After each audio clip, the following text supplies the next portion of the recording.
उत्तर प्रदेश त्रिस्तरीय चुनाव पंचायत 2021। दोस्तों, हमने बहुत सारी वीडियो डाल दी। मतदान से पहले हमें क्या करना है, मतदान के बाद क्या करना है और मतदान के दौरान क्या करना है। आज हम बताने वाले हैं कि मतदान के बाद जो लिफाफे जमा करने हैं मतदान के संग्रह केंद्र पर, वहाँ पर कौन से लिफाफे हमें खुले जमा करने हैं, कौन से बंद करने हैं, यानी कि सांविधिक और असांविधिक लिफाफों के बारे में बताऊंगा। और मतपेटी को कैसे बंद करना है, मतपेटी के ऊपर कौन सा टैग लगाना है, क्या लिखना है, इन सारी जानकारियों को लेकर इस वीडियो में मैं आया हूँ। तो दोस्तों, इस वीडियो को स्किप बिल्कुल ना करें, क्योंकि आप लोगों की अगर ड्यूटी लगी है तो इस जानकारी को जानना आपके लिए बेहद ज़रूरी है, जिससे कि आप मतदान के पश्चात बहुत जल्द ही मतदान संग्रह केंद्र पर अपना सामान जमा करके आप छुट्टी पा सकते हैं। तो दोस्तों, चलते हैं इस वीडियो की तरफ और देखते हैं वो जानकारी क्या है। सबसे पहले आप लोग देख रहे होंगे मतदान समाप्ति के बाद हमें क्या करना है। मतदान का समय समाप्त होने के ठीक पूर्व पीठासीन अधिकारी घोषणा करे कि अब मतदान समाप्त हो गया है। इस समय तक जो मतदाता कतार में लगे हों, खड़े हों, तो उन सभी को पीठासीन अधिकारी हस्ताक्षर करके एक एक पर्ची लास्ट वाले से पहले वाले तक, यानी कि सबसे लास्ट को पहले देना है और उनको दे देगा। जैसे ही वो सब पर्चियाँ खत्म हो जाएंगी, यानी कि मतदान खत्म हो जाएगा। अब क्या करेंगे, यदि मतदान स्थल पर 2 मतपेटिकाओं का प्रयोग किया गया है तो उसे भी पूर्व की भांति सील कर दें तथा उस मतपेटिका पर क्रमांक 2 रख दें, यानी पहले 1 नंबर भरी जाएगी, उसके बाद ही 2 नंबर भरी जाएगी, ये आप समझ लें।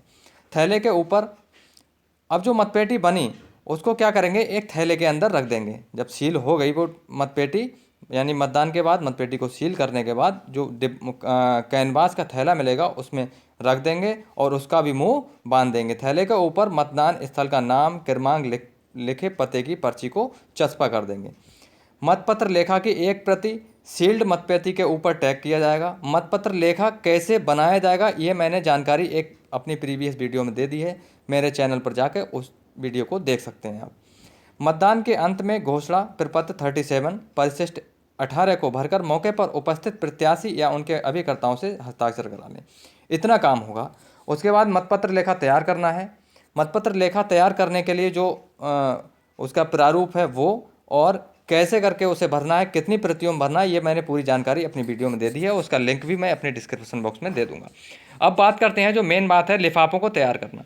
लिफाफों को हमें कैसे तैयार करना है। लिफाफे हमें 3 तरीके के प्राप्त होंगे, एक तो सांविधिक और दूसरा असांविधिक और तीसरा जो होंगे वो अन्य लिफाफे होंगे। अब क्या करना है, जो लिफाफे होगा सांविधिक वाला उसको तो हमें सील करना है। उनमें कौन कौन से लिफाफे आएंगे वो भी मैं बता देता हूँ। सीलबंद आवरण जिसमें निर्वाचक नामावली की चिन्हित प्रति हो। एक में तो चिन्हित प्रति जो मतदान अधिकारी प्रथम के पास होगी उसको उसमें रख के सीलबंद कर देंगे।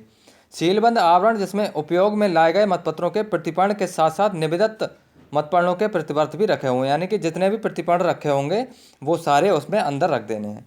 सीलबंद आवरण जिसमें प्रतिपर्ण सहित ऐसे मतपत्र हैं जो हस्ताक्षरित हों किंतु प्रयुक्त ना किए गए हों, क्योंकि हम हस्ताक्षर पहले ही कर लेते हैं, क्योंकि अगर तुरंत हस्ताक्षर करने को टाइम लगेगा तो हम कुछ ज़्यादा मतपत्रों पर हस्ताक्षर कर देते हैं लेकिन उतने यूज नहीं होते हैं, तो वो वाले तीसरे कैटेगरी में आते हैं, उनको हमें भी सील करके रखना है।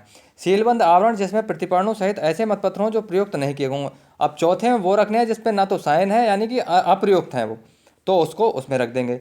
सीलबंद आवरण जिसमें निवेदित मतपत्र प्रारूप 30 की सूची रखी गई होगी।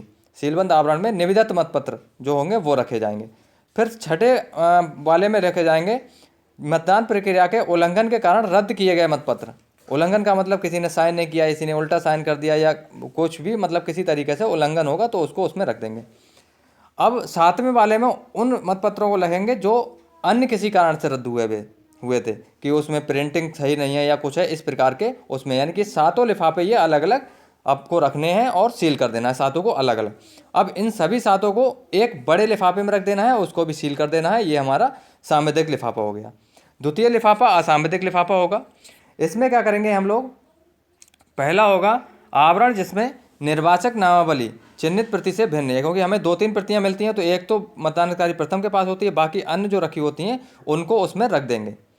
आवरण जिसमें प्रपत्र 24 में मतदान अभिकर्ताओं के नियुक्ति पत्र हों, जो नियुक्ति पत्र लेके आएगा वो मतदान अभिकर्ता, तो उसको हम उसमें रख देंगे। सीलबंद आवरण जिसमें प्रपत्र 29 में आपत्तिकृत मतों की सूची हो।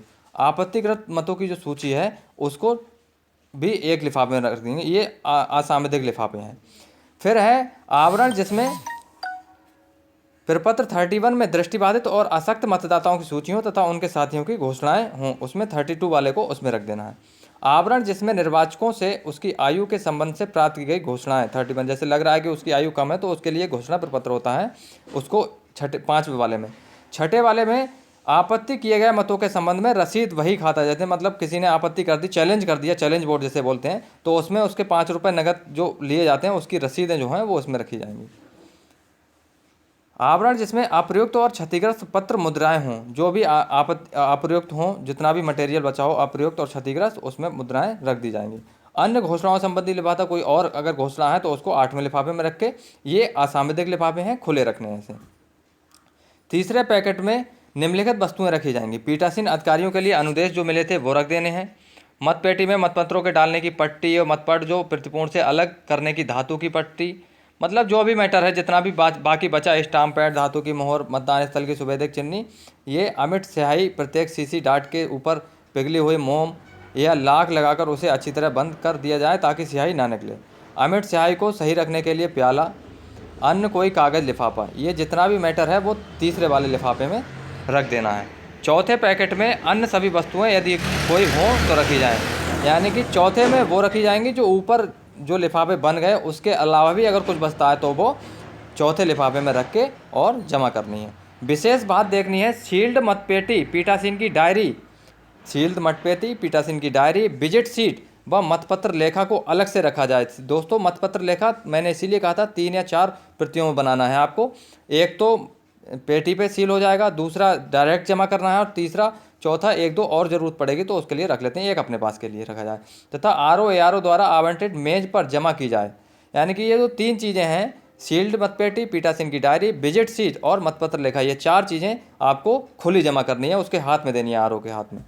पीठासीन अधिकारी एवं अन्य मतदान अधिकारियों की ये व्यक्तिगत जिम्मेदारी है कि सम्यक रूप से मोहरबंद और समस्त निर्वाचन प्रपत्र आदि एकत्रित कर निर्वाचन अधिकारी द्वारा नामित कार्मिक आवंटित मेज पर जमा कर प्राप्ति रसीद प्राप्त कर लेनी चाहिए। साथ ही अपने सेक्टर मजिस्ट्रेट को सूचित कर तभी घर को प्रस्थान करना होगा। तो दोस्तों, ये बहुत ही इंपॉर्टेंट चीज़ है, जिससे अगर पहले जानकारी हो जाती है तो जल्दी से जल्दी आपका सामान जमा हो जाएगा और जल्दी से जल्दी आप फ्री हो जाएंगे। ये यहाँ पर मैं त्रिस्तरीय पंचायत चुनाव के मतदान से संबंधित प्रपत्र जो भी मिलेंगे आपको वो बता दे रहा हूँ। प्रपत्र 24, 25 इस टाइप से ये 41 का तक ये पूरी जानकारी है। यहाँ पर प्रपत्र का विवरण भी है, मतदान प्रताओं नियुक्ति पत्र, ये सब यहाँ पर दिए हुए हैं, आप लोग देख सकते हैं। इसी अनुसार आपको काम करना है। अब आगे जो मेन चीज़ है वो ये है, उक्त निर्देश संकेत मात्र विस्तृत जानकारी हेतु राज्य निर्वाचन आयोग उत्तर प्रदेश द्वारा निर्गत पीठासीन अधिकारियों के लिए पुस्तक का गहन अवश्य कर लें। ये तो एक शॉर्ट में जानकारी मैंने आपको दे दी कि आप लोग इसे देख के ही पूरा काम कर सकते हैं। और अधिक जानकारी अगर ज़रूरत है तो पीठासीन की जो डायरी मिलेगी पुस्तिका, उससे आप गहन अध्ययन कर सकते हैं। तो दोस्तों, वीडियो अगर अच्छी लगी हो तो लाइक ज़रूर करें दोस्तों, मुझे अच्छा लगता है। Thank you.